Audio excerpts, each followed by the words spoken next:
ഈ പകൽക്കാലത്തെ ചിന്തയ്ക്കായിട്ട് ലൂക്കോസിന്റെ സുവിശേഷം 1-ാം അധ്യായം 13-ാം വാക്യം അതിലെ പ്രാരംഭ മാത്രം വായിക്കും. Luke chapter 1 verses 13. ദൂതൻ അവനോട് പറഞ്ഞത്, സഖറിയാവേ ഭയപ്പെടേണ്ട, നിന്റെ പ്രാർത്ഥനയ്ക്ക് ഉത്തരമായി.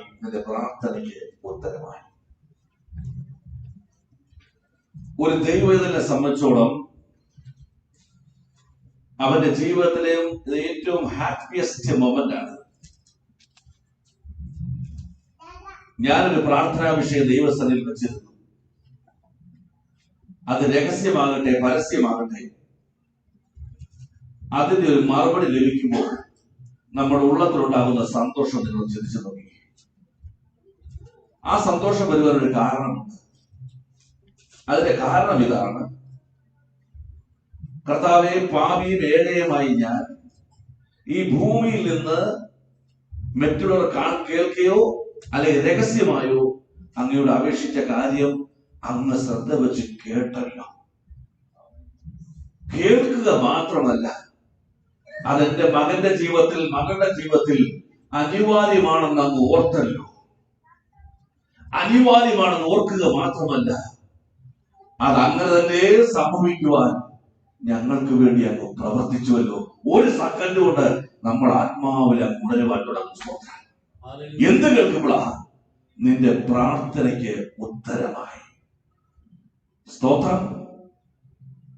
പരിശുദ്ധാത്മാവിന്റെ ഒരു ദൂത് നിങ്ങൾ ഏറ്റെടുത്തോണം. ഈ ഹെവൻലി റിജോയ്സിന്റെ ഈ വർഷം നിന്റെ കാതുകളിൽ മുഴങ്ങാതെ കേൾക്കാൻ പോകുന്ന ഒരു ശബ്ദമായിരിക്കും ഇത്. സ്തോത്രം. അനേക പ്രാർത്ഥനകൾക്ക് ദൈവം മറുപടി നൽകി തരുന്ന വർഷങ്ങളാണ്. സ്തോത്രം. ഹല്ലേലൂയ. നീ പോലും മറന്നുപോയ വിഷയങ്ങൾ ഓർത്ത് ദൈവം നിനക്ക് വേണ്ടി അത്ഭുതം പ്രവർത്തിക്കും. അതുകൊണ്ട് പറഞ്ഞ് മുൻപോട്ട് പോകട്ടെ. പ്രാർത്ഥനയെ കുറിച്ച് പ്രസംഗിക്കുമ്പോൾ പ്രാർത്ഥനയുടെ മറുപടിയെ കുറിച്ചും പ്രാർത്ഥനയെക്കുറിച്ച് ഒത്തിരി കൺഫ്യൂഷൻസ് ലോകത്തിലുണ്ട്. പാപികളുടെ പ്രാർത്ഥന ദൈവം കേൾക്കത്തില്ല എന്നും, അയ്യോ അപ്പൊ എന്റെ പ്രാർത്ഥന കേൾക്കത്തില്ല, അങ്ങനല്ല. സ്തോത്രം. നമ്മുടെ എബിലിറ്റിയോ ഡിസബിലിറ്റിയോ ദൈവസന്നിധിയിൽ പ്രാർത്ഥനയ്ക്ക് തടസ്സമല്ല. എന്നാൽ പ്രാർത്ഥനയുടെ പ്രത്യേകത നോക്കിയാൽ ചില പ്രാർത്ഥനകൾക്ക് ഉടൻ മറുപടി, ചില പ്രാർത്ഥനകൾക്ക് സമയപരിമിതി, ചില പ്രാർത്ഥനകൾക്ക് കാലതാമസം, ചില പ്രാർത്ഥനകൾക്ക് മറുപടിയേ ഇല്ല. ശ്രദ്ധിച്ചില്ലേ? ഈ 4 കാറ്റഗറിയിലും വെളിപ്പെടുന്ന ഒരേ ഒരു കാര്യമുണ്ട്: ഉടൻ മറുപടിയാണെങ്കിലും, സമയപരിമിതിയാണെങ്കിലും, കാലതാമസമാണെങ്കിലും, മറുപടി ഇല്ലെങ്കിലും സകലതും ദൈവനാമ മഹത്വമായി തീരും. സ്തോത്രം. Praise the Lord. ദൈവ നീതിയുള്ള ദൈവമാണ്. ഒരു ചോദ്യം ഈ ഭൂമിയിൽ നിന്ന് ജനുവിനായി സ്വർഗത്തിലേക്ക് ഉയർന്നാൽ മറുപടി പറയുവാൻ ദൈവം ബാധ്യസ്ഥനാണ്. കാരണം അവൻ നീതിയുള്ള ദൈവമാണ്. നമ്മുടെ സ്വഭാവം എന്താണ്? നമുക്ക് ഉത്തരം മുട്ടുന്ന ചോദ്യം വരുമ്പോൾ നമ്മൾ എന്ത് ചെയ്യും? മലയാള ഭാഷയിൽ പഴഞ്ചൊല്ല് എന്താ പറയുന്നത്? ഉത്തരം മുട്ടുമ്പോൾ എന്ത് ചെയ്യും? കൊഞ്ഞനം കുത്തുന്നു. പറഞ്ഞാൽ നമുക്കറിയാം, സ്തോത്രം, ഈ ചോദ്യം എന്നെ കുരുക്കുന്നതാണ്. അതുകൊണ്ട് ഈ സെലിബ്രിറ്റീസ് ഒക്കെ ചെന്ന് ഇന്റർവ്യൂവിൽ നമ്മൾ നേരത്തെ പറയും, ഇന്ന ചോദ്യങ്ങളൊന്നും എന്ത് ചെയ്യരുത്, ചോദിക്കുവാൻ പാടില്ല. പക്ഷെ നിന്റെ അപ്പന്റെ സന്നിധിയിൽ സ്നേഹത്തോടെ നിനക്ക് ഏത് ചോദ്യവും ചോദിക്കാം, അതിന് മറുപടിയുണ്ട്. സ്തോത്രം. പൊട്ടത്തെറ്റായിക്കോട്ടെ, ഒരു പ്രശ്നമില്ല. ദൈവത്തെ ചോദ്യം ചെയ്യരുത്, ദൈവത്തോട് ചോദ്യം ചോദിക്കാം. ഹല്ലേലൂയ.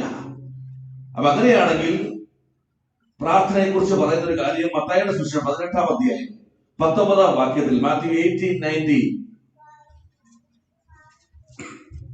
ഭൂമിയിൽ വെച്ച് നിങ്ങളിൽ 2 പേർ യാചിക്കുന്ന ഏത് കാര്യത്തിലും ഐക്യമത്യപ്പെട്ടാൽ അത് സ്വർഗസ്ഥനായ എന്റെ പിതാവിങ്കൽ നിന്ന് അവർക്ക് ലഭിക്കും. അതിൽ പ്രധാനപ്പെട്ട ചില കാര്യങ്ങൾ എനിക്ക് പറയുവാനുള്ളത്: പ്രേയർ ഭൂമിയിൽ വെച്ച്, ഭൂമിയിൽ വെച്ച് നിങ്ങളിൽ 2 പേർ യാചിക്കുന്ന ഏത് കാര്യത്തിലും ഐക്യമത്യപ്പെട്ടാൽ അത് സ്വർഗസ്ഥനായ എന്റെ പിതാവിങ്കൽ നിന്ന്. ഭൂമിയിൽ വെച്ച്, സ്വർഗത്തിൽ വെച്ച്. അപ്പം ഭൂമിയിലും സ്വർഗവും തമ്മിലുള്ള കമ്മ്യൂണിക്കേഷനാണ് പ്രാർത്ഥന. ഭൂമിയും സ്വർഗവും തമ്മിലുള്ള കമ്മ്യൂണിക്കേഷനാണ് പ്രാർത്ഥന. അപ്പോൾ സ്വർഗവുമായി നിനക്ക് ബന്ധപ്പെടണമെങ്കിൽ ദൈവം നൽകിയ ശ്രേഷ്ഠകരമായ ഒരു ശുശ്രൂഷയാണ് പ്രാർത്ഥന. ഇവിടെ പറഞ്ഞു, ഭൂമിയിൽ വെച്ച് രണ്ടുപേർ ഐക്യമത്യപ്പെട്ടാൽ പിതാവ് ചെയ്തു തരും. ഭാര്യ ഭർത്താവിടെ ഐക്യമത്യപ്പെട്ടാൽ അപ്പൊ എല്ലാ കാര്യവും നടക്കണമല്ലോ, എല്ലാ പ്രാർത്ഥനകളും മറുപടി ലഭിക്കണമല്ലോ. ഒരു കാര്യം ഉറപ്പ് ഞാൻ പറയാൻ കഴിയും, ഈ ഭൂമിയിൽ ഇന്ന് വരെ ഒരു മനുഷ്യനും താൻ പ്രാർത്ഥിച്ച എല്ലാ പ്രാർത്ഥനകൾക്കും മറുപടി ലഭിച്ചിട്ടില്ല. അതെന്താ കാരണം? ദൈവനാമ മഹത്വമാണ്. സ്തോത്രം. 100 പ്രാർത്ഥിച്ച് 99 കിട്ടിക്കാണും, എന്നാൽ ഒന്നും കയറി കിട്ടാതിരിക്കും. സ്തോത്രം. അത് ദൈവനാമ മഹത്വമാണ്. അപ്പോൾ വചനം തെറ്റിപ്പോയോ? ഞാനൊരു ഭാര്യയുടെ ഐക്യമത്യപ്പെട്ടാൽ എന്ത് സംഭവിക്കുമോ? ഇല്ല, വചനത്തിന് തെറ്റും സംഭവിച്ചിട്ടില്ല. അതാണ് ഇനി തുടർന്ന് നമ്മൾ പഠിക്കുവാൻ പോകുന്നത്. യേശുവിന്റെ പ്രാർത്ഥനകൾ പഠിക്കാമെങ്കിൽ യേശുവാണ് നമ്മുടെ റോൾ മോഡൽ. മർക്കോസ് സുവിശേഷം 1-ാം അധ്യായം 35 മുതൽ 32 വാക്യങ്ങൾ വായിച്ച്. മാർക്ക് 1:35-38. അധികാലത്ത് ഇരുട്ടോടെ അവൻ എഴുന്നേറ്റ് പുറപ്പെട്ട് ഒരു നിർജ്ജന സ്ഥലത്ത് ചെന്ന് പ്രാർത്ഥിച്ചു. ശീമോനും കൂടെയുള്ളവരും അവന്റെ പിന്നാലെ ചെന്ന് അവനെ കണ്ടപ്പോൾ എല്ലാവരും നിന്നെ അന്വേഷിക്കുന്നു എന്ന് പറഞ്ഞു. അവൻ അവരോട്, ഞാൻ അടുത്ത ഊരുകളിലും പ്രസംഗിക്കേണ്ടതിന് നാം അവിടേക്ക് പോകാം, ഇതിനായിട്ടല്ലോ ഞാൻ പുറപ്പെട്ട് വന്നിരിക്കുന്നത് എന്ന് പറഞ്ഞു. ദൈവത്തിന് സ്തോത്രം. ആ പ്രാർത്ഥനയിൽ കാണാൻ കഴിയുന്ന പ്രത്യേകത, അടുത്ത ഊരുകളിലും അടുത്ത പട്ടണങ്ങളിലും ഈ ഭൂമിയിൽ എനിക്ക് ചെയ്യേണ്ട കാര്യങ്ങൾ പിതാവിൽ നിന്ന് പ്രാപിക്കുന്ന ഒരു പുത്രനെ കാണുവാൻ കഴിയുകയാണ് പ്രാർത്ഥനയിലൂടെ. സ്വന്തം ദൗത്യം പിതാവിൽ നിന്ന് പ്രാപിക്കുന്ന ഒരു പുത്രൻ. അതോട് ചേർത്ത് ലൂക്കോസ് സുവിശേഷം 6-ാം അധ്യായം 12-13 വാക്യങ്ങൾ വായിച്ചു. രണ്ടോട് ചേർത്ത് വായിക്കുന്നത് മനസ്സിലാക്കാൻ കഴിയും. Luke chapter 6:12-13. ആ കാലത്ത് അവൻ പ്രാർത്ഥിക്കേണ്ടതിന് ഒരു മലയിൽ ചെന്ന ദൈവത്തോടുള്ള പ്രാർത്ഥനയിൽ രാത്രി കഴിച്ചു. നേരം വെളുത്തപ്പോൾ അവൻ ശിഷ്യന്മാരെ അടുക്കെ വിളിച്ചു. അവരിൽ 12 പേരെ തിരഞ്ഞെടുത്ത് അവർക്ക് അപ്പസ്തോലന്മാർ എന്നും പേർ വിളിച്ചു. നോക്കിക്കേ, പ്രാർത്ഥനയുടെ പ്രത്യേകത ശ്രദ്ധിച്ചു. നമ്മൾ ചിന്തിക്കുന്നതല്ല പ്രാർത്ഥന. അതിലേക്ക് ഡീറ്റെയിൽ ആയിട്ട് കടന്നു വരാൻ പോവുകയാണ്. ഈ 2 പ്രാർത്ഥന പ്രത്യേകത, സ്വർഗത്തിലെ പിതാവിന്റെ ഇഷ്ടം ഈ ഭൂമിയിൽ വെളിപ്പെടുത്തിയ പ്രാർത്ഥനകളാണ്. യേശു എന്ത് ചെയ്യണമെന്ന് പിതാവിനോട് ചോദിച്ചു. ഞാൻ പോയി കഴിയുമ്പോൾ ഈ ഭൂമിയിൽ എന്ത് ചെയ്യണമെന്ന് ചോദിച്ചു. 2-നും മറുപടി ലഭിച്ചു. 12 പേരെ സെലക്ട് ചെയ്തു. സ്തോത്രം. ഹല്ലേലൂയ. അപ്പോൾ ദൈവത്തോട് അടുത്ത് ചെല്ലുന്നത്, ഈ ഭൂമിയിൽ ജനിക്കുവാൻ, ജീവിക്കുവാൻ, കൃപയിൽ നിൽക്കുവാൻ ഭാഗ്യം ലഭിച്ച എനിക്ക് നിങ്ങൾക്കും ഈ ഭൂമി ഞാൻ എന്ത് ചെയ്യണമെന്നും എനിക്ക് ശേഷ കർത്താവേ എന്നിൽ തുടങ്ങിയ നല്ല പ്രവൃത്തി ആരിലൂടെ തുടരണമെന്ന് ദൈവത്തോട് ചോദിക്കുവാനുള്ള സമയം മാത്രമാണ്. യേശുവിന്റെ പ്രാർത്ഥന പഠിക്കേണ്ടത് വളരെ അത്യാവശ്യമാണ്. ഇന്ന് പകൽക്കാലം അതിലേക്ക് പോകുവാൻ ഞാൻ ആഗ്രഹിക്കുന്നത് ഡീറ്റെയിൽ ആയിട്ട്. അപ്പോൾ ഒന്ന് നിങ്ങൾ ഓർക്കണം, പ്രയർ ഇസ് എ മസ്റ്റ്. പ്രാർത്ഥന ഒരു നിർബന്ധമുള്ള കാര്യമാണ്. അതുമാത്രമല്ല, prayer is an important experience in spiritual life. പ്രാർത്ഥന ഏറ്റവും ശ്രേഷ്ഠകരമായ ഒരു അനുഭവമാണ് നമ്മുടെ ആത്മീയ ജീവിതത്തിൽ. അതുകൊണ്ടാണ് ലൂക്കോസ് 11-ാം അധ്യായം 1-ാം വാക്യത്തിൽ ലൂക്ക് ചാപ്റ്റർ 11:1 എന്ന് വായിച്ചു. അവൻ ഒരു സ്ഥലത്ത് പ്രാർത്ഥിച്ചുകൊണ്ടിരുന്നു. ഇതിനു ശേഷം ശിഷ്യന്മാരിൽ ഒരുത്തൻ അവനോട്, കർത്താവേ, യോഹന്നാൻ തന്റെ ശിഷ്യന്മാരെ പഠിപ്പിച്ചതുപോലെ ഞങ്ങളെയും പ്രാർത്ഥിക്കാൻ പഠിപ്പിക്കണമേ എന്ന് പറഞ്ഞു. Praise the Lord. ഞങ്ങളെയും പ്രാർത്ഥിക്കുവാൻ പഠിപ്പിക്കണമേ എന്ന് പറഞ്ഞു. എപ്പോഴാണ് തിരിച്ചറിഞ്ഞത്? പ്രാർത്ഥന ഒരു മസ്റ്റാണെന്നത് മനസ്സിലായപ്പോൾ.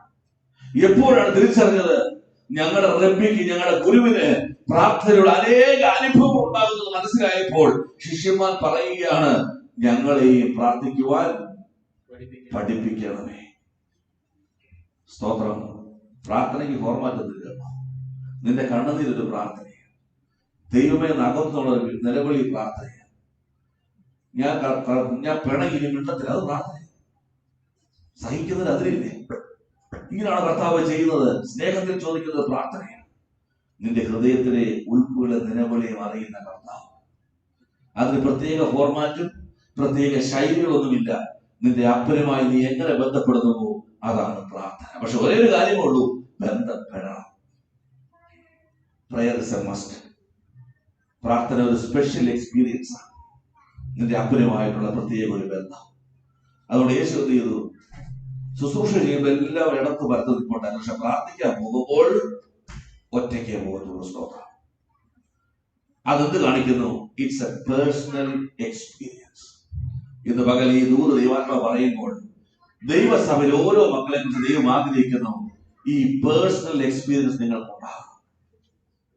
സഭാരാധന നല്ലതാണ്, കുടുംബ പ്രാർത്ഥന നല്ലതാണ്, നമ്മെ വ്യക്തിപരമായ ഒരു സമ്പർക്കം. അതിൽ പ്രത്യേക സമയത്ത് നിന്ന് ദീർഘകാലം പ്രാർത്ഥിക്കാൻ പറ്റുമെങ്കിൽ പ്രാർത്ഥന. പക്ഷേ നീ ജോലി ചെയ്യുമ്പോഴും, നീ അടുക്കളയിൽ നിൽക്കുമ്പോഴും, നീ യാത്ര ചെയ്യുമ്പോഴും അവൻ ദൈവത്തിൽ ഏത് സമയത്തും സ്വർഗം അവൈലബിൾ ആണ്.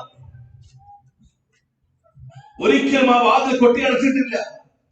എപ്പോൾ കൃപ പ്രാപിക്കണമോ അപ്പോൾ വരാൻ കൃപാസനത്തിലേക്ക്. He is available all the time. നിനക്ക് വേണ്ടി അവൻ അവൈലബിൾ ആണ്. സ്തോത്രം. നമ്മുടെ ചോദ്യം ഇതല്ല. രണ്ടുപേർ ഐക്യമത്യപ്പെട്ട് പ്രാർത്ഥിച്ച എത്രയോ മറുപടിയില്ലാത്ത പ്രാർത്ഥന. എന്തുകൊണ്ട്? സ്തോത്രം. അതിന് വെളിപ്പാടിലൊരു കാരണം പറയുന്നുണ്ട്. 8-ാം അധ്യായം 4-5 വാക്യങ്ങൾ. വെളിപ്പാട് പുസ്തകം 8-ാം അധ്യായം 4-5 വാക്യങ്ങൾ. ധൂപവർഗത്തിന്റെ പുക വിശുദ്ധന്മാരുടെ പ്രാർത്ഥനയോട് ശ്രദ്ധിക്കണമേ, വിശുദ്ധന്മാരുടെ പ്രാർത്ഥനയോടുകൂടെ. ദൂതന്റെ കയ്യിൽ നിന്ന് ദൈവസന്നിധിയിലേക്ക് കയറി. ഒരു വിശുദ്ധൻ ഭൂമിയിൽ നിന്ന് പ്രാർത്ഥിക്കുമ്പോൾ നിന്റെ പ്രാർത്ഥന എങ്ങനെയാ മുന്നോട്ട് പോകുന്നത്? വിശുദ്ധന്മാരുടെ പ്രാർത്ഥന ദൂതന്റെ കയ്യിൽ ദൈവസന്നിധിയിലേക്ക് കയറി. ആ പ്രാർത്ഥന ലക്ഷ്യസ്ഥാനത്ത് എത്തുവാൻ ദൈവം തന്റെ ക്രമീകരണ ഭൂമിയിലും ചെയ്തിട്ടുണ്ട്. അങ്ങ് ചെന്നു. ദൂതൻ ധൂപകലശമെടുത്ത് യാഗപീഠത്തിലെ കനൽ നിറച്ച് ഭൂമിയിലേക്ക് എറിഞ്ഞു. പ്രാർത്ഥന സ്വർഗത്തിൽ ചെന്നു. അതിന്റെ മറുപടി എവിടേക്ക് എറിഞ്ഞു? ഭൂമിയിലേക്ക് വന്നു. ഉടനെ ഇടിമുഴക്കവും നാദവും മിന്നലും ഭൂകമ്പവും. നിന്റെ പ്രാർത്ഥനയ്ക്ക് ഒത്തവണ്ണമുള്ള സ്വർഗീയ അനുഭവങ്ങൾ ഭൂമിയിൽ വെളിപ്പെട്ടു. ഈ പ്രാർത്ഥനയുടെ പ്രത്യേകത വിശുദ്ധന്മാരുടെ പ്രാർത്ഥന. ഇതാണ് പ്രശ്നം. എന്താണ് വിശുദ്ധന്മാരുടെ പ്രാർത്ഥന? അതാണ് ഇന്ന് പകലിൽ പഠിക്കുവാൻ പോകുന്നത്. അതിലേക്കാണ് കഴിഞ്ഞ ആഴ്ചക്കാല ദൈവാത്മാവിനെ കൊണ്ട് നടത്തിയത്. നമ്മുടെ എല്ലാത്തിനുമുള്ള റോൾ മോഡൽ കർത്താവായ യേശു ക്രിസ്തുവാണ്. സ്തോത്രം. വിശുദ്ധന്റെ പ്രാർത്ഥന എന്തെന്ന് യേശു ക്രിസ്തു ഒരിക്കൽ ഭൂമിയിൽ വെച്ച് പ്രാർത്ഥിച്ചു. ആ പ്രാർത്ഥനയിലേക്ക് കടന്നു ചെന്നുകൊണ്ട് തുടർന്ന് പഠിക്കുവാൻ ദൈവത്തിന്റെ കൃപയിൽ ആശ്രയിക്കുക. ഇത് ശ്രദ്ധിച്ച് നിങ്ങൾ പഠിച്ച് നിങ്ങളുടെ ലൈഫിൽ ഇംപ്ലിമെന്റ് ചെയ്യാമെങ്കിൽ അല്പം പരിശുദ്ധാത്മ പറഞ്ഞൊരു ശബ്ദമില്ലേ, ഇനി വരുന്ന ദിവസങ്ങൾ നിങ്ങളുടെ കാതുകളിൽ കേൾക്കുവാൻ ഇടയായി. നിങ്ങളുടെ പ്രാർത്ഥനയ്ക്ക് ഉത്തരമായി. സ്തോത്രം. വായിക്കാം. ലൂക്കോസിന്റെ സുവിശേഷം വിശുദ്ധന്റെ പ്രാർത്ഥനയിലേക്ക് പോകാൻ പോവുകയാണ്. 22-ാം അധ്യായം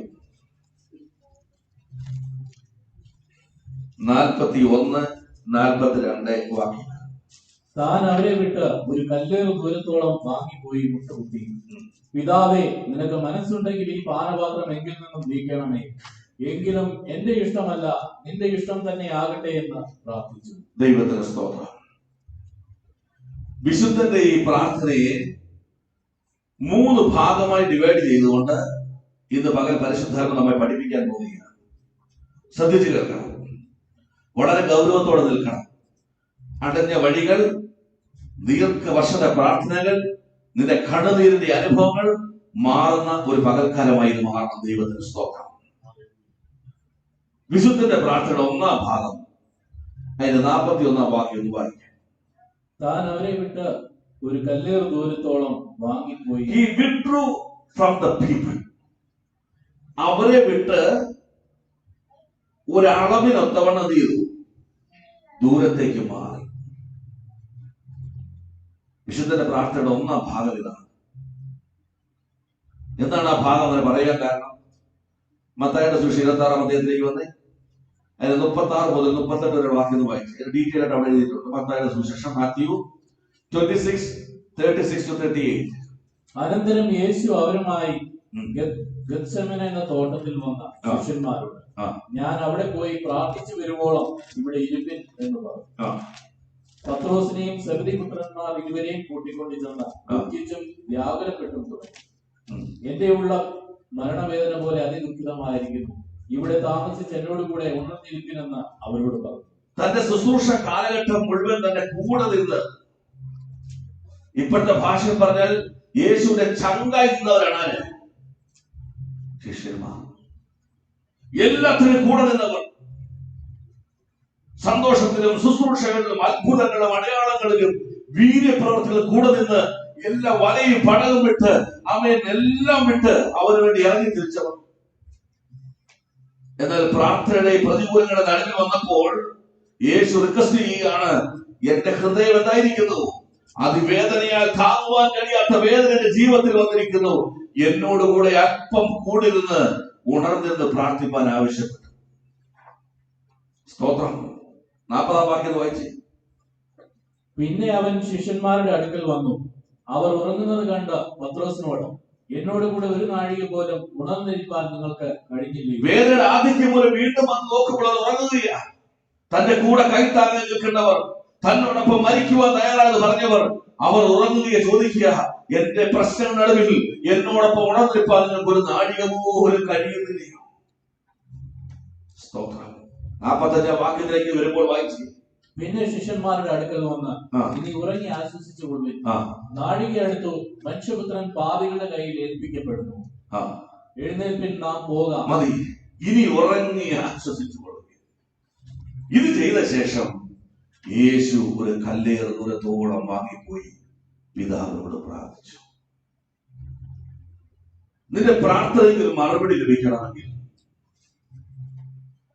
സ്വർഗത്തിലേക്ക് നിന്റെ ഉയർന്ന പ്രാർത്ഥനയുടെ കൂടെ ഭൂമിയിലെ ഒരു മനുഷ്യനും നിന്റെ പ്രാർത്ഥനയുടെ മറുപടി ക്ലെയിം ചെയ്യുവാൻ ഉണ്ടാകരുത്. ഒരു മനുഷ്യനും നീ ആശ്രയിക്കരുത്. മനുഷ്യനെ മുഖാന്തരമാക്കും ദൈവം, പക്ഷികളെ മുഖാന്തരമാക്കും ദൈവം, പ്രകൃതിയെ മുഖാന്തരമാക്കും ദൈവം. പക്ഷെ പ്രകൃതിയിലും പക്ഷിയിലും മനുഷ്യരിലും നീ ആശ്രയിക്കരുത്. നീ പറയണം, എന്റെ പ്രാർത്ഥനയുടെ മറുപടി, അതിന്റെ മറുപടിക്ക് കാരണക്കാരായി ഈ ഭൂമിയിൽ ഒരു മനുഷ്യൻ നിൽക്കുവാൻ കഴിയില്ലെന്ന് പറഞ്ഞിട്ട് നീ പ്രാർത്ഥിക്കണം ദൈവത്തിന്. ഒരു ജോലിക്ക് വേണ്ടി അപേക്ഷിച്ചിട്ട് നീ മൗനമായി ഇരിക്കണം. ഒരു ലൈസൻസ് വേണ്ടി അപേക്ഷിച്ചിട്ട് നീ മൗനമായിരിക്കണം. ഒരു വിസയ്ക്ക് വേണ്ടി അപേക്ഷിച്ച് നീ മൗനമായിരിക്കണം. വാസ്തയ്ക്ക് പോകരുത്. No man is involved. സ്തോത്രം. ഒറ്റ മനുഷ്യനും നിന്റെ വിടുതലിന് നീ കാരണമാണെന്ന് അറിയാതെ പോലും നീ ഹൃദയത്തിൽ പറയുന്നെങ്കിൽ മറുപടി ദൈവം തരില്ല. സ്തോത്രം. ഹല്ലേലൂയ. അടഞ്ഞ വാതിലാണെങ്കിൽ പോലും ദൈവത്തിൽ ആശ്രയിക്കുന്ന ദൈവത്തിന് വേണ്ടി അവൻ വഴികളെ തുറക്കും. ദൈവത്തിന് സ്തോത്രം. No man is involved. നിന്റെ പ്രാർത്ഥനയിൽ ഒരു മനുഷ്യന്റെ സഹായവും നീ ആഗ്രഹിക്കരുത്, ചിന്തിക്കരുത്, മോഹിക്കരുത്. അവൻ ദൈവത്തിൽ മാത്രം നീ ആശ്രയിക്കും. സങ്കീർത്തനക്കാരൻ എന്താ പറയുന്നത്? യഹോവയിൽ ആശ്രയിക്കുന്നതിനേക്കാൾ മനുഷ്യപുത്രനിൽ ആശ്രയിക്കും നല്ലത്. പ്രഭുക്കന്മാരിൽ ആശ്രയിക്കുന്നതിനേക്കാൾ യഹോവയിൽ ആശ്രയിക്കും നല്ലത്. സ്തോത്രം. 50-50യും 1% 99 ദൈവം അംഗീകരിക്കില്ല. നീ ഒരു വിഷയമായി കടന്നില്ലേ, നീ പ്രാർത്ഥിച്ച് കടന്നില്ലേ, നിനക്ക് വേണ്ടി ദൈവം അത്ഭുതങ്ങളെ പ്രവർത്തിക്കും. കാരണം നീ മനുഷ്യരെ ആശ്രയിച്ചത്, നീ ആശ്രയിച്ച ദൈവത്തിന് വേണ്ടിയാ, ദൈവത്തില. അതുകൊണ്ട് പറയുന്നു, അടഞ്ഞ വാതിലാണെങ്കിൽ പോലും നിനക്ക് വേണ്ടി ഞാൻ തുറക്കുവാൻ പോവുകയാണ്. സ്തോത്രം. നീ എന്ത് മനുഷ്യനെ ഡിപ്പെൻഡ് ചെയ്യുന്നുവോ, നീ ഡിപ്പെൻഡ് ചെയ്തുകൊണ്ടിരിക്കും. എല്ലാവരും പറയും, ഇപ്പോൾ ഞാൻ ചെയ്തുതരാം, നിനക്ക് വേണ്ടി ഞാൻ മരിക്കും, നിന്റെ കൂടെ ഞാൻ കിടക്കുമെന്ന് പറഞ്ഞവൻ തുണിയില്ലാതെ അവൻ ഓടിപ്പോയി. സ്തോത്രം. എപ്പോൾ മനുഷ്യൻ ഇൻവോൾവ് ആകുന്നുവോ അപ്പോൾ ദൈവം തന്റെ കരം പിൻവലിക്കും. എപ്പോൾ മനുഷ്യന്റെ കട നീ പിൻവലിക്കുന്നുവോ അപ്പോൾ ദൈവം പ്രവർത്തിക്കുമെന്നതാണ്. ഹല്ലേലൂയ. സങ്കീർത്തനം 20-7 വാക്യങ്ങൾ വായിച്ചു. Psalms 27:8. ചിലർ രഥങ്ങളിലും ചിലർ കുതിരകളിലും ആശ്രയിച്ചു. ചിലർ രഥങ്ങളിലും ചിലർ കുതിരകളിലും ആശ്രയിച്ചു. ഞങ്ങളോ ഞങ്ങളുടെ ദൈവമായ യഹോവയുടെ നാമത്തെ കീർത്തിക്കും. ഞങ്ങളോ ഞങ്ങളുടെ ദൈവമായ യഹോവയുടെ നാമത്തെ കീർത്തിക്കും. ആശ്രയിക്കുന്നല്ല പറഞ്ഞത്. രഥങ്ങളിലും കുതിരകളിലും ആശ്രയിക്കാത്തത് കൊണ്ട് ഞങ്ങൾക്ക് ഒരു ഉറപ്പുണ്ട്, ഞങ്ങൾ യഹോവയുടെ നാമത്തിൽ ദൈവത്തിന് മഹത്വം കൊടുക്കുന്ന പ്രവൃത്തികൾ നടക്കുമെന്ന്. ഹല്ലേലൂയ. 33 സങ്കീർത്തനം 16 വാക്യം വായിച്ചേ. അടിയന്റെ മേൽ തിരുമുഖം പ്രകാശിപ്പിക്കണമേ, നിന്റെ ദയയാൽ എന്നെ രക്ഷിക്കണമേ. 33 സൈന്യബഹുത്വത്താൽ രാജാവ് ജയം പ്രാപിക്കുന്നില്ല. സൈന്യബഹുത്വത്താൽ രാജാവ് ജയം പ്രാപിക്കുന്നില്ല. ബലാധിക്യം കൊണ്ട് വീരൻ രക്ഷപ്പെടുന്നതുമില്ല. തന്റെ ബലം കൊണ്ട് വീരൻ രക്ഷപ്പെടുന്നില്ല. ജയത്തിന് കുതിര വ്യർത്ഥമാകും, ഒരു പ്രയോജനവുമില്ല. തന്റെ ബലാധിക്യം കൊണ്ട് അത് വിടുവിക്കുന്നതുമില്ല. അടുത്ത വാക്യം. യഹോവയുടെ ദൃഷ്ടി എന്നാൽ മനുഷ്യരിലും കുതിരകളിലും രഥങ്ങളിലും അവൻ ഒരിടത്തിലും ആശ്രയിക്കാത്ത ഒരു മനുഷ്യൻ ഭൂമിയിലുണ്ടെങ്കിൽ യഹോവയുടെ ദൃഷ്ടി തന്റെ ഭക്തന്മാരുടെ മേലും തന്റെ ദയയ്ക്കായി മാത്രം പ്രത്യാശിക്കുന്ന വാക്യേ തന്റെ ദയയ്ക്കായി പ്രത്യാശിക്കുന്നവരുടെ മേലും ഇരിക്കുന്നു. അടുത്ത വാക്യം. അവരുടെ പ്രാണനെ മരണത്തിൽ നിന്ന് വിടുവിപ്പാനും അവന്റെ പ്രാണനെ മരണത്തിൽ നിന്ന് വിടുവിപ്പാനും ക്ഷാമത്തിൽ അവരെ ജീവനോടെ രക്ഷിപ്പാനും തന്നെ. If you depend on man, God will never act in your problems. സ്തോത്രം. Praise the Lord. ഇന്ന് പകൽ ഓർത്തുകൊള്ളണം, ദൈവസഭയോട് പറഞ്ഞുകൊള്ളട്ടെ, അസാധ്യമായ ഏത് വിഷയമായിക്കൊള്ളട്ടെ, നീ ഒരു വ്യക്തിയിലും ആശ്രയിക്കാതെ ദൈവസഭയുടെ മുമ്പാകെ, ദൈവത്തിന് മുമ്പാകെ അവന്റെ ദയയിൽ ആശ്രയിച്ച് പ്രാർത്ഥിക്ക്. അവൻ അസാധ്യങ്ങളെ സാധ്യമാക്കുന്ന ദൈവ പ്രവൃത്തി നിങ്ങളുടെ ജീവിതത്തിൽ നിറവേറുവാൻ ഇടയായിത്തീരും. ഒന്നാമത്, വിശുദ്ധന്റെ പ്രാർത്ഥനയുടെ പ്രത്യേകത, അവന്റെ പ്രാർത്ഥനയിൽ മനുഷ്യനുള്ള ആശ്രയമില്ല. ഒരു മനുഷ്യകരം പോലും അവന്റെ വിഷയത്തിനകത്ത് ഇടപെടുവാൻ അവൻ അനുവദിക്കുകയില്ല. ഇപ്പൊ മനസ്സിലായി എന്റെ പല പ്രാർത്ഥനയുടെ മറുപടിക്ക് തടസ്സം എന്താണെന്ന് ഒരു 50% പറഞ്ഞു മനസ്സിലായിട്ടുണ്ട്. സ്തോത്രം. ദൈവത്തിന് സ്തോത്രം. സങ്കീർത്തനം 91 1-2 വാക്കുകൾ വായിച്ച് ഭാഗം അവസാനിപ്പിക്കുക. Psalms 91:1-2. അത്യുന്നതന്റെ മറവിൽ വസിക്കുകയും ദൈവത്തോട് പറ്റിയിരിക്കുകയും സർവശക്തന്റെ നിഴലിൻ കീഴിൽ പാർക്കുകയും ചെയ്യുന്നു. ദൈവം മാത്രം പറഞ്ഞു പറയുകയും യഹോവയെ കുറിച്ച് അവൻ എന്റെ സങ്കേതവും കോട്ടയും ഞാൻ ആശ്രയിക്കുന്ന എന്റെ ദൈവവും എന്ന് പറയുന്നു. ഞാൻ ആശ്രയിക്കുന്ന ദൈവം എന്ന് പറയുന്നു. ആര് പറയുന്നു?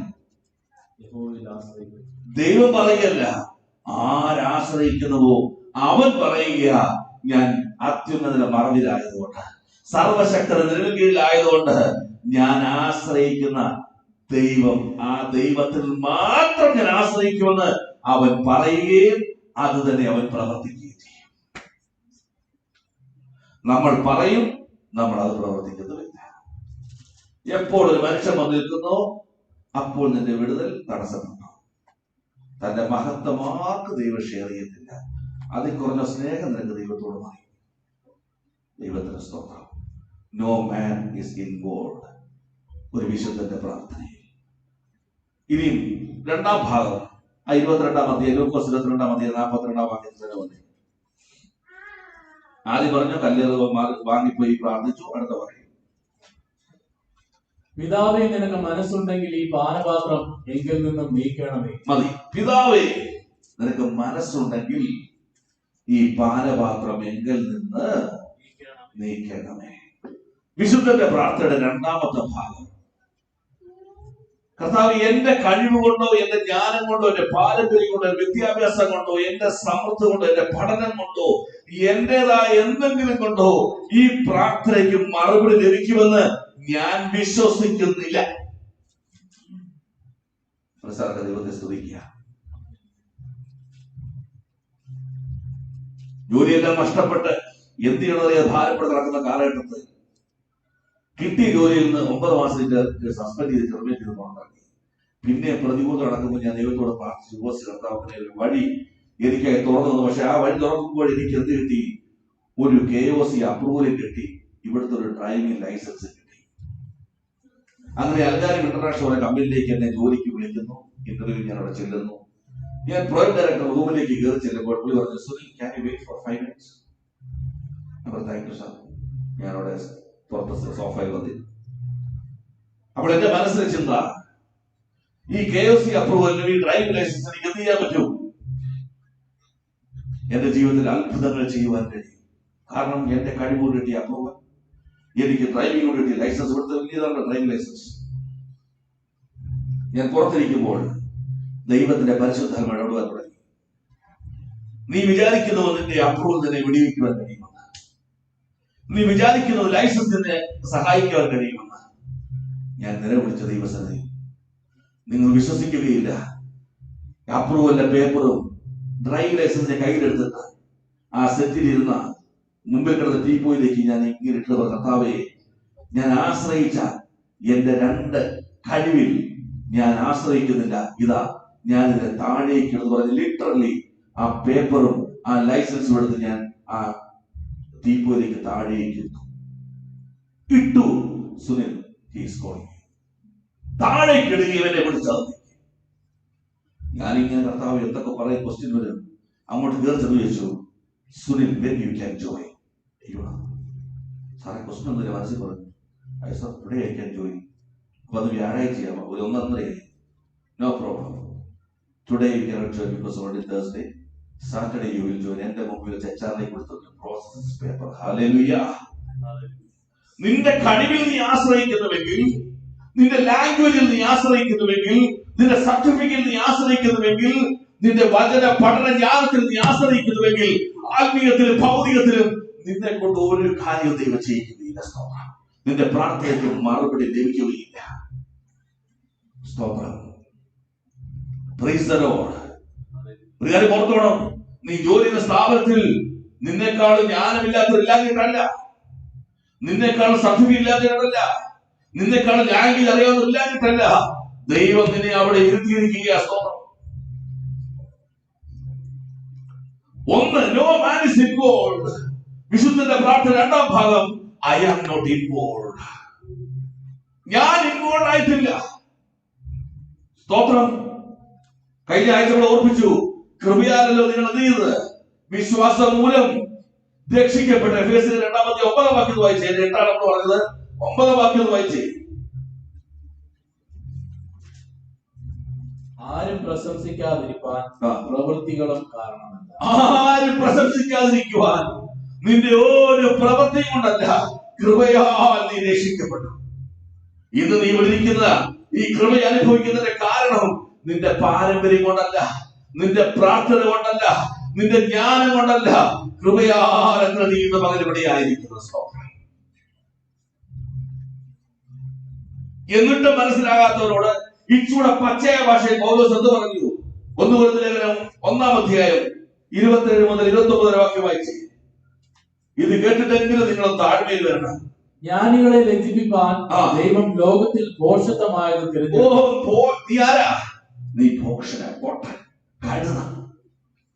അടുത്തത്, ബലമുള്ളതിനെ ലജ്ജിപ്പിക്കാൻ ദൈവം ലോകത്തിൽ ബലഹീനമായത്. നീ ബലഹീനനാണെന്ന് വായിച്ചു. ഉള്ളതിനെ ഇല്ലായ്മയാക്കുവാൻ ദൈവം ലോകത്തിൽ കുലഹീനവും നികൃഷ്ടം, ഹീനമായത്, ഒന്നിനും കൊള്ളാത്തത് തിരഞ്ഞെടുത്തു. നീ വിളിക്കുന്നതിന്റെ കാരണം നീ ഇതിൽ ഇതായിരുന്നു. സ്തോത്രം. നിനക്ക് നെഞ്ചി വിരിക്കുവാൻ, നിനക്ക് തലയുയർത്തി നിൽക്കുവാൻ, ഈ ഭൂമി നിനക്ക് പറയുവാൻ ഒന്നുമില്ലാത്തത് കൊണ്ട് നിന്നെ തേടി വന്നത് ദൈവസ്നേഹത്തിന് മുമ്പിലാണ് നീ പകൽക്കാലമായിരിക്കുന്നത്. നീ ആയിരിക്കുന്നത് നിന്റെ കഴിവിനാലല്ല, കൃപയാൽ. ഹല്ലേലൂയ. അപ്പൊ ദാവീദിന്റെ പ്രത്യേകത, എന്റെ ദൈവത്താൽ ഞാൻ ഈ മതിൽ എന്ത് ചെയ്യും? ഇതാ എന്റെ യഹോവയുടെ നാമത്തിൽ എന്ത് ചെയ്യാ? ഞാൻ തിരിയ. I am not involve. സ്തോത്രം. Praise the Lord. എനിക്ക് സക്കായിയെ ഭയങ്കര ഇഷ്ടമാണ്. ലൂക്കോസ് 19:1 വായിക്കാമെങ്കിൽ ഒരു കുറവ് മനുഷ്യനെ കുറിച്ച് പറയാനില്ല. പുള്ളിയെ കുറിച്ച് പറയുന്ന എല്ലാം നല്ല കാര്യം. പിന്നെ എങ്ങനെയാണ് പുള്ളി ഭാവിയായത് എനിക്കൊരു ഒരു ഉറപ്പ് കിട്ടത്തില്ല. ലൂക്കോസ് 19:1 മുതൽ വായിച്ച്, അവൻ യെരിഹോവിൽ എത്തി കടന്നു പോകുമ്പോൾ ചുങ്കക്കാരൻ പ്രധാനിയും ധനവാനുമായ സക്കായി, ഭാവിയും ഒന്നിനും കൊള്ളരാത്തവെന്ന് എഴുതിയിട്ടുണ്ട്. പ്രമാണിയും ധനവാനുമായ സക്കായി. പ്രമാണിയായതുകൊണ്ടോ ധനവാനായതുകൊണ്ടോ അവൻ സ്വർഗരാജ്യത്തിന് തടസ്സമാകുന്നില്ല. വായിച്ചു. യേശു എങ്ങനെയുള്ളവനെന്ന് കാണാൻ ശ്രമിച്ചു. വളർച്ചയിൽ കുറിയവനാകൊണ്ട്. അല്ല, ഞാൻ ആദ്യം പറഞ്ഞത് നിന്റെ എബിലിറ്റിയോ നിന്റെ ഡിസബിലിറ്റിയോ ഒന്നും നിന്റെ പ്രാർത്ഥനയ്ക്ക് മറുപടിക്ക് തടസ്സമല്ല. ഞാൻ പൊക്കം പറഞ്ഞവനായോട് യേശുവിനെ കാണാൻ പറ്റത്തില്ലേ? നീ എവിടെ പോയിരുന്നാലും യേശുവിനെ നീ കാണും. എന്താ അടയാളം അറിയാമോ? അതുകൊണ്ടാണ് ഇവിടെ ഇരിക്കുന്നത്. എത്ര ഓടി മറഞ്ഞു പോയതാ. ഈ പ്രാർത്ഥന വേണ്ടെന്ന് പറഞ്ഞ എവിടെല്ലാം പാത്തിരുന്നതാ. വീട്ടിൽ പ്രാർത്ഥന നടക്കുമ്പോ എത്ര സിനിമാ തിയേറ്ററിൽ പോയിരുന്നവരെയാ. ആവേശത്തോടെ എന്തെല്ലാം കാര്യങ്ങൾ ചെയ്തവനാ. പക്ഷേ ഞാൻ അകന്ന് പോകുന്നതോറും എന്റെ അരികിലേക്ക് ഓടി വന്ന ദൈവസ്നേഹത്തിന് അവൻ എന്നെ കീഴടക്കുവാൻ ഭാഗ്യം ലഭിച്ചത് കൊണ്ട് ഇന്ന് പകൽക്കാലം ഞാൻ ഇവിടെ ആയിരിക്കുന്നു. ദൈവത്തിന് സ്തോത്രം. ഹല്ലേലൂയ. ഇവിടെ സക്കായിക്ക് എന്നാ കുഴപ്പം? അവൻ ധനവാനായതാണ് കുഴപ്പം. അവൻ പ്രമാണിയായതാണ് കുഴപ്പം. അവന്റെ എബിലിറ്റിയോ ഡിസബിലിറ്റിയോ അവന് പ്രശ്നമായില്ല. പക്ഷേ അവൻ യേശുവിനെ കാണണമെന്ന് ആഗ്രഹിച്ചു. ആ കൃപയ്ക്ക് വേണ്ടി ആഗ്രഹിച്ചു. ആ ആഗ്രഹം സ്വർഗ്ഗം കണ്ടു. അവനവന്റെ ഭവനവും രക്ഷിക്കപ്പെട്ടു. സ്തോത്രം. ഹല്ലേലൂയ. അതുകൊണ്ട് പൗലോസ് പറഞ്ഞത്, എന്നെ ശക്തനാക്കുന്നവൻ മുഖാന്തരമാണ്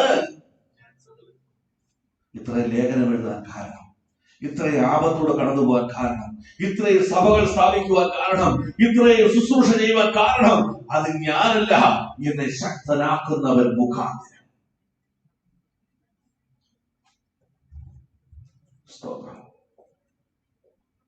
ഇപ്പൊ സഭയോട് വെച്ചാൽ കാനഡയ്ക്ക് വേണമെങ്കിൽ പോയിട്സ് ഉണ്ട് ഇല്ലേ? ഒരത്ര എഡ്യൂക്കേഷൻ പോയിട്സ്. ഇതെല്ലാം മാച്ച് ആയെങ്കിൽ മാത്രമേ എന്ത് ചെയ്യുള്ളൂ, പോകാൻ പറ്റുള്ളൂ. പക്ഷെ നീ ഓർത്തോണം, ഒന്നും മാച്ച് ആയില്ലെങ്കിലും ദൈവത്തിന് നിന്നെ കുറിച്ചൊരു പ്ലാൻ ഉണ്ടോ, നീ അവിടെ പോയിരിക്കും. സ്തോത്രം. അത് വേറെ വിഷയം. നീ അവിടെ ചെന്നിരിക്കും.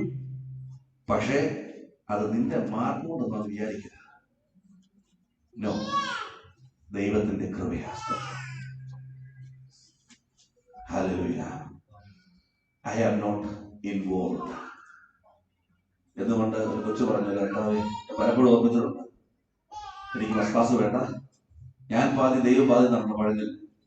എനിക്ക് ഫസ്റ്റ് ക്ലാസ് വേണ്ട, ഞാൻ സെക്കൻഡ് ക്ലാസ് മതി. അവിടത്തിന്റെ 50% കർത്താവ് തരുന്നത് കൊണ്ട് നടക്കത്തില്ല. നമ്മൾ പഠിക്കുക, ദൈവം നമുക്ക് ഉന്നത വിജയം തരുന്നത് നമ്മുടെ പഠനം കൊണ്ടോ ശൈലി കൊണ്ടോ അല്ല, നമ്മൾ അങ്ങനെ ആകണം എന്നുള്ള ദൈവത്തിന്റെ ആഗ്രഹം കൊണ്ടാണ്. സ്തോത്രം. നിൽപ്പിലല്ലേ മനുഷ്യരുടെ ഓർമ്മ മറഞ്ഞു പോകുന്നത്. ഇത്രയും പഠിച്ച് ട്യൂഷനും കൊടുത്ത് ഞെക്കി പഠിപ്പിച്ച് അങ്ങോട്ട് ചെന്നു. അവിടെ ചില കർത്താവ് പറയാ, ഒരു 3 മണിക്കൂറത്തേക്ക് ഇവന്റെ ഓർമ്മയൊക്കെ മാറ്റി പോട്ടെ. പിന്നെ ഇവന്റെ വീട് സാറന്മാർ കണ്ടുപിടിക്കുക. കാരണം ഇവന് അറിയില്ല ഒരു വീട് ഓർമ്മ പോയിരിക്കുക. ഇവന്റെ അപ്പനാരാണ് അവൻ അറിയുക, അവന്റെ അമ്മ ആരാണ് അവൻ അറിയുക. ദൈവത്തിന്റെ സ്തോത്രം. താഴുക ദൈവസഭയിൽ എല്ലാം പ്രോപ്പറായി സഞ്ചരിക്കുന്നതിന്റെ സ്വരത്തിന് കാരണം ദൈവത്തിന്റെ കൃപയാണ്. സ്തോത്രം. So no man is involved and I am not involved. മൂന്നാമത്തെ 22:42 അടുത്ത ഭാഗം വായിച്ച്. പിന്നെ അവനെ ശക്തിപ്പെടുത്തുവാൻ സ്വർഗത്തിൽ നിന്ന് 22:42 അവസാന ഭാഗം. എങ്കിലും എന്റെ ഇഷ്ടമല്ല നിന്റെ ഇഷ്ടം തന്നെ ആകട്ടെ എന്ന് പറഞ്ഞ് പ്രാർത്ഥിച്ചു. വിശുദ്ധന്റെ പ്രാർത്ഥനയുടെ പ്രത്യേകത, അവൻ ഇഷ്ടങ്ങളില്ല, അവൻ ആഗ്രഹങ്ങളില്ല. ഇപ്പൊ നിങ്ങൾ കണ്ണടച്ചൊന്ന് ചിന്തിച്ച്, നിങ്ങൾ സ്ഥിരം പ്രാർത്ഥിക്കുന്ന പ്രാർത്ഥനയിൽ എത്ര ദൈവ ഇഷ്ടമുണ്ട്, എത്ര എന്റെ ഇഷ്ടമുണ്ട്.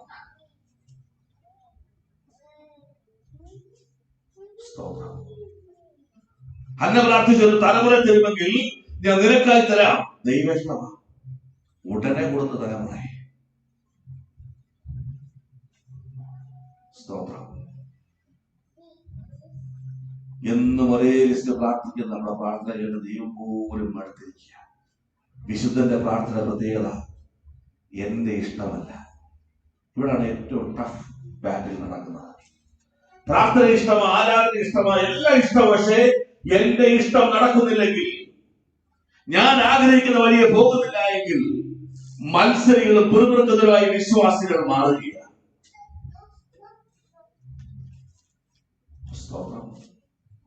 എല്ലാവർക്കും ആവശ്യം എന്റെ ഇഷ്ടം നടക്കണം.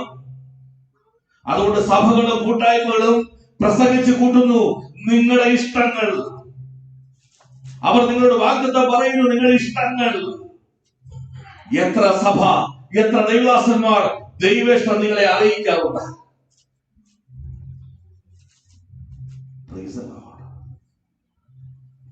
ദൈവേഷ്ടം തിരിച്ചറിയണം. റോമാലേഖനം 12:2 വാക്യം വായിച്ച് അവിടെ ഇങ്ങനെ പറയുന്നു, നന്മയും പൂർണ്ണതയും പ്രസാദവുമുള്ള ഈ ലോകത്തിന് അനുരൂപമാകാതെ നന്മയും പ്രസാദവും പൂർണ്ണതയുമുള്ള ദൈവഹിതം ഇന്നതെന്ന നന്മയും പ്രസാദവും പൂർണ്ണതയുമുള്ള ദൈവഹിതം. നിനക്ക് നന്മ വരണമോ? നിനക്ക് ദൈവപ്രസാദമുള്ള ജീവൻ നയിക്കണമോ? പൂർണ്ണതയുള്ള സ്പിരിച്വൽ ലൈഫ് നയിക്കണമോ? ദൈവേഷ്ടം ചെയ്യുന്നവനായി തീരണം. കർത്താവ് ബോധന പറഞ്ഞു, നിങ്ങൾ ഉഴത്തുതിയരുത്, നിങ്ങൾ ചിതറിപ്പോകാതെ യെരൂശലേമിൽ അവിടെ കൂടിയിരിക്കണം, പിതാവിനോടുള്ള വാഗ്ദത്തത്തിനായിട്ട് കാത്തിരിക്കണം. അപ്പോസ്തലർ 1-15 വാക്യത്തിൽ വരുമ്പോൾ വായിച്ചു. അപ്പോസ്തലർ 1-15 വാക്യത്തിൽ വരുമ്പോൾ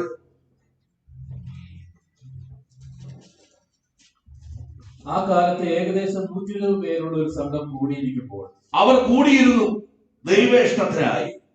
പത്രോസ് 2-ാം അധ്യായത്തിലേക്ക് വന്നപ്പോൾ ദൈവേഷ്ടം ശക്തിയോട് അവർ നടുവിൽ വെളിപ്പെട്ടു. എന്താണ് ദൈവേഷ്ടം? ഭൂമിയിൽ ദൈവസഭ, ഭൂമിയിൽ തന്റെ മകനും മകളുമായി ജീവിക്കുന്ന അനുഭവം. ആ ഇഷ്ടത്തിനായി കാത്തിരുന്നവർ ആ ഇഷ്ടം പ്രാപിച്ചു. കർത്താവേ, എനിക്കൊരു ജോലി ലഭിച്ചാൽ, എനിക്കൊരു കുഞ്ഞിനെ കിട്ടിയാൽ, പിന്നെ ബൈബിൾ തന്നെ വായിക്കുന്നത് ഭയങ്കര ജോലി സമയം വന്ന് ക്ഷീണിച്ച് കിടക്കുക. എന്ത് വരുന്ന പ്രാർത്ഥന? ഈ ജോലി കിട്ടിക്കഴിഞ്ഞാൽ ഞാൻ അങ്ങോട്ട് എന്ത് ചെയ്യും? ഒരു കുഞ്ഞിനെ കിട്ടിക്കഴിഞ്ഞാലോ എങ്ങനെ രാവിലെ എഴുന്നേൽപ്പിക്കും? എന്റെ ദൈവം വ്യാഴാഴ്ച വരെ 6 മണിക്ക് എഴുന്നേൽപ്പിക്കുന്നതിന് യാതൊരു പ്രശ്നവുമില്ല. സ്കൂളിൽ പോലെ വിളിച്ചപ്പോ പറയുക, ഞാൻ കല്യാണം കഴിച്ചു, ഞാൻ കാളയെ വാങ്ങി, ഞാൻ വസ്തു വാങ്ങി, സമയമില്ലെന്ന്. എങ്ങനെ നിന്നെ അനുഗ്രഹിക്കും? ഈ ഭൂമിയിലെ അനുഗ്രഹങ്ങൾ നിന്നെ ക്രിസ്തുവിൽ അകറ്റിക്കളയിൽ അറിഞ്ഞുകൊണ്ടാണ് മറുപടി തരാത്തത്. പക്ഷെ നീ പറയണം, പുതിയ ജോലി ലഭിച്ചാലും, പുതിയ തലമുറ ലഭിച്ചാലും, പുതിയ ഭവനം ലഭിച്ചാലും സകല ദൈവനാമ മഹത്വത്തിനായി ഞാൻ ചെയ്യും. ഹല്ലേലൂയ. സ്തോത്രം. നന്മകൾ നിന്നെ അകറ്റിക്കളയുക. ദൈവേഷ്ടത്തിന് പ്രാധാന്യമില്ല. നിന്റെ ആഗ്രഹമാ, എനിക്ക് ഈ വർഷം വീട് വെക്കണം, ഈ വർഷം 2022 നടന്നില്ല. നീ വിശ്വസിക്കണം, ഇതല്ല ദൈവം ആഗ്രഹിക്കുന്നത്. ഇതിൽ ശ്രേഷ്ഠകരമായി തരുവാൻ വേണ്ടി ഈ വർഷം ദൈവം കാത്തതേ ഉള്ളൂ. പറയാൻ മനസ്സില്ല. നിന്റെ ഇഷ്ടത്തിനാ പ്രാധാന്യം. എങ്ങനെ ക്രിസ്തുവിൽ വന്നത്? ക്രിസ്തുവിനോട് നീ മരിച്ചു, നിന്റെ ഇഷ്ടങ്ങൾ മരിച്ചു, പിന്നെ നീ ക്രിസ്തുവിനോട് ഉയർത്തെഴുന്നേറ്റു. ആർക്ക് വേണ്ടി? ക്രിസ്തുവിന് വേണ്ടി. ഇവിടെ നിന്റെ ജീവിതത്തിൽ വെളിപ്പെടുന്നത് ദൈവത്തിന്റെ ഇഷ്ടമാണ്. അവരെ തകർത്ത് കളയാൻ ദൈവത്തിന് എന്ത് തോന്നി? ഇഷ്ടം തോന്നി. ഒരു മുട്ടസൂരി കുത്തിയ പരാതി പറയുന്നത്, പിന്നെ തകർത്ത് കളയുന്നത്. സ്തോത്രം. ഹല്ലേലൂയ. നിന്നെ കഷ്ടം നമുക്ക് സഹിക്കാൻ വയ്യ. അപ്പോസ്തലർ 16-ാം അധ്യായം 6 മുതൽ 10 വരെ പ്രാർത്ഥിച്ച് അവസാനിക്കാം. അപ്പോസ്തലർ 16-ാം അധ്യായം 6 മുതൽ 10 വരെയുള്ള വാക്യങ്ങൾ. അവർ ആസിയയിൽ വചനം പ്രസംഗിക്കണമെന്ന് പരിശുദ്ധാത്മാവ് വിലക്കുകയാൽ ആസിയയിൽ വചനം പ്രസംഗിക്കാൻ പൗലോസും ശീലാസോടെ പോകുമ്പോൾ പരിശുദ്ധാത്മാവ് എന്ത് ചെയ്തു? വിലക്കി. റുക്കിയയിലും ഗലാത്യ ദേശത്തിലും കൂടെ സഞ്ചരിച്ച മുസിയയിലെത്തി ബിഥുന്യയ്ക്ക് പോകുവാൻ ശ്രമിച്ചു. അവർ അപ്പോൾ അത് അവിടെ പോകാൻ ശ്രമിച്ചു. യേശുവിന്റെ ആത്മാവോ അവരെ സമ്മതിച്ചില്ല. ദൈവാത്മാവോ അവരെ സമ്മതിച്ചില്ല. ഇതല്ല ദൈവേഷ്ടം, നീ ചിന്തിക്കുന്നതല്ല ദൈവേഷ്ടം എന്ന് പറഞ്ഞു. അടുത്ത വാക്യം. അവർ മുസിയ കടന്ന് ത്രോവാസിലെത്തി. അവിടെ വെച്ച് പൗലോസ് രാത്രിയിൽ മക്കദോനിയക്കാരനായ ഒരു പുരുഷൻ അരികെ നിന്ന്, നീ മക്കദോനിയയ്ക്ക് കടന്നു വന്ന ഞങ്ങളെ സഹായിക്കാൻ തന്നോട് അപേക്ഷിക്കുന്നതായി ഒരു ദർശനം കണ്ടു. ഈ ദർശനം കണ്ടിട്ട് അവരോട് സുവിശേഷം അറിയിപ്പാൻ ദൈവം ഞങ്ങളെ വിളിച്ചിരിക്കുന്നുവെന്ന് നിശ്ചയിച്ചു. ഞങ്ങൾ ഉടനെ മക്കദോനിയയ്ക്ക് പുറപ്പെടുവാൻ ഞങ്ങൾ പലയിടത്തോട്ട് പോകാൻ ആഗ്രഹിച്ചു. പരിശുദ്ധാത്മാവ് വിലക്കി, ദൈവാത്മാവ് വിലക്കി. എന്റെ ഇഷ്ടങ്ങളെ മാറ്റിവെച്ചുകൊണ്ട് ഞങ്ങൾ മക്കദോനിയയിലേക്ക് പോയി. അതിന്റെ 11 വാക്യം വായിച്ച് 12. അങ്ങനെ ഞങ്ങൾ ത്രോവാസിൽ നിന്ന് കപ്പൽ നീക്കി നേരെ സമുദ്രാക്കാരിലേക്കും പിറ്റേന്നാൾ നവപ്പൊലിക്കും അവിടെ നിന്ന് ഫിലിപ്പിയിലേക്കും ചെന്നു.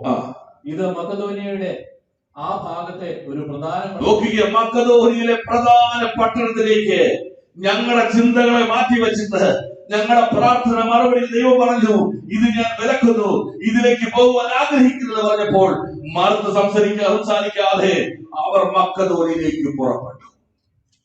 14 വാക്യം വായിച്ചു.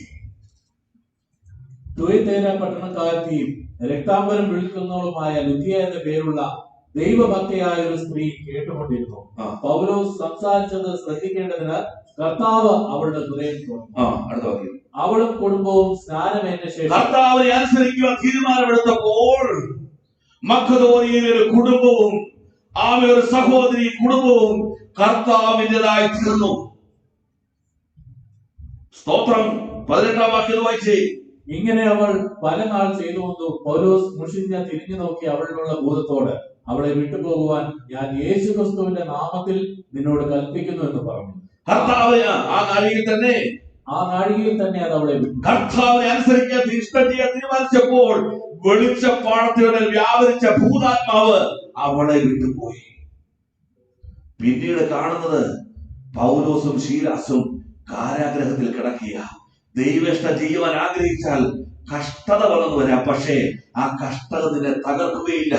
ആമേൻ. ബന്ധിക്കപ്പെട്ട വിടുതലും അത് മാത്രമല്ല, ആ കാരാഗ്രഹ പ്രമാണിയുടെയും തന്റെ കുടുംബത്തിന്റെയും ആമേൻ മുഴുവൻ സ്നാനം നടക്കുന്ന നിലയിൽ ദൈവം അനുസരിക്കുന്നവനെ, ഇഷ്ടം ചെയ്യുന്നവനെ ജീവിതത്തിൽ അത്ഭുതകരമായി പ്രവർത്തിച്ചു. വിശുദ്ധന്റെ പ്രാർത്ഥന പ്രത്യേകത, no man is involved. I am not involved. Only my Father God is involved. മനസ്സിലാക്കുക, ദൈവത്തെ സ്തുതിക്കുക. അവന്റെ ഇഷ്ടം നിന്റെ ഇഷ്ടമല്ല. ഇത് മൂന്നും കൂടെ മിക്സ് ചെയ്ത് ഒരുവനായി കഴിയുമ്പോൾ അവന്റെ ആദരത്തിൽ നിന്ന് പുറപ്പെടുന്ന പ്രാർത്ഥന സ്വർഗത്തിലേക്ക് ദൂതന്മാർ കൊണ്ടുപോകുന്നത്. ഹല്ലേലൂയ. അത് മറുപടിയായി നിന്റെ കുടുംബത്തിൽ, നിന്റെ തലമുറകളുടെ മേൽ, നിന്റെ ദേശത്ത്, വ്യക്തിപരമായി നിന്റെ മേൽ ഒരു നന്മയായി ഭവിക്കും. ഇളകണ്ട അടിസ്ഥാനങ്ങൾ ഇളകും. ഭൂകമ്പവും ഇടിനാദവും മിന്നലും പുറപ്പെട്ടു. ഏത് മനുഷ്യനെയും ക്രിസ്തുവിൻ്റെതാക്കുന്ന സ്വർഗീയ പ്രവൃത്തി ഒരു പ്രാർത്ഥന. ആരുടെ പ്രാർത്ഥന? വിശുദ്ധന്റെ പ്രാർത്ഥന. മനുഷ്യരിൽ ആശ്രയിക്കാതെ, സ്വന്തം കഴിവിൽ ആശ്രയിക്കാതെ, ദൈവേഷ്ടത്തിൽ മാത്രം ആശ്രയിക്കുന്ന, ദൈവത്തിൽ മാത്രം ആശ്രയിക്കുന്ന ഒരു പ്രാർത്ഥനാ ജീവിതം ഇന്ന് പകൽക്കാലം ദൈവം നിങ്ങൾക്ക് തരട്ടെ. How many are ready to pray? എന്റെ ഇഷ്ടമല്ല കർത്താവേ, യുവർ വിൽ. കടലടയ്ക്കാൻ പ്രാർത്ഥിക്കാൻ